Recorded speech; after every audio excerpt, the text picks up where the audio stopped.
On August 21st, a highly publicized and eagerly anticipated total solar eclipse will happen across the United States. It's actually the first total solar eclipse to darken the United States mainland since 1979, and it's the first one in 99 years to go across the whole country from coast to coast.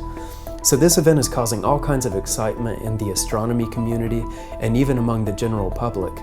But it's not just sky watchers who are stirred up about this.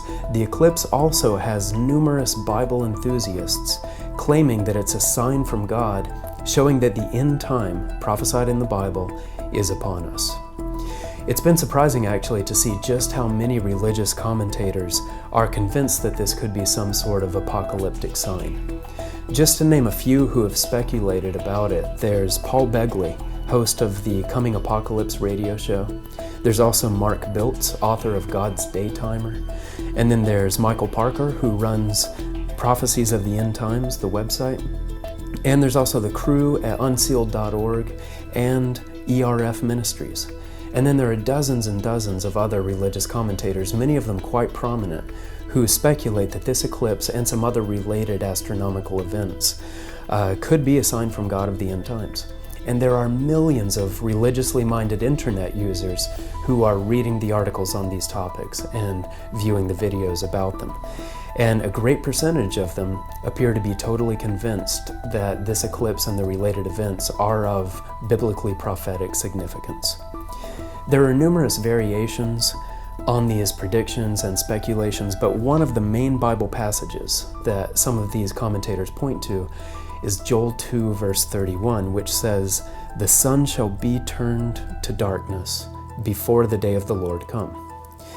But if you place this passage in the context and in the time order of the end time events that the Bible discusses, you see that this August 21st eclipse could not be the time of the darkened sun that's prophesied to happen just before the time period called the day of the Lord. And that's because the darkened sun that the Bible says will happen just before the day of the Lord can only happen after a 2.5-year long time period called the Great Tribulation. This is explained partly in Revelation 12:14, which mentions a time, times, and half a time. If you substitute the word year for the word time in that passage, you get a year, 2 years, and half a year. So that would bring you to 3.5 years.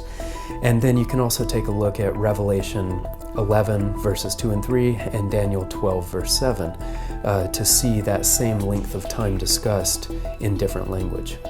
And then Matthew 24 verse 29 shows that the darkening of the sun comes only after the tribulation. It comes only after that 2.5-year long time period of unprecedented destruction and devastation.